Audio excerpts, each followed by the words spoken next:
បាទសួស្តីទៅកាន់បងប្អូនទាំងគ្នាអូខេហើយសម្រាប់វីដេអូនៅក្នុងថ្ងៃហ្នឹងខ្ញុំមកធ្វើការ free នៅ sound piano សម្រាប់អ្នកទាំងគ្នាដែលធ្វើ remix នៅក្នុងទូរស័ព្ទដៃអញ្ចឹងបាទហ្នឹងហើយសម្រាប់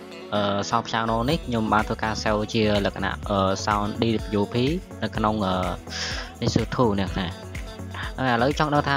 សម្លេងវាលឺលក្ខណៈមិនអីមិនបាទចាំតាមដានជាមួយខ្ញុំហើយសម្រាប់នេះអ្នកទាំងគ្នាអាចធ្វើការ join មកក្នុង Telegram របស់ខ្ញុំទៅនៅគ្នានឹងឃើញ link ដែលខ្ញុំដាក់នៅខាង group នៅក្នុង group នេះអញ្ចឹងហ្នឹងហើយសម្រាប់ password នេះគឺខ្ញុំដាក់ខាងក្នុងវីដេអូហ្នឹងក៏ពេលទៅការតាមដានវីដេអូរបស់ខ្ញុំមកដល់ចប់ទៅអ្នកគ្នានឹងឃើញ password ហើយហ្នឹងហើយឥឡូវខ្ញុំធ្វើការចាក់ស្រាប់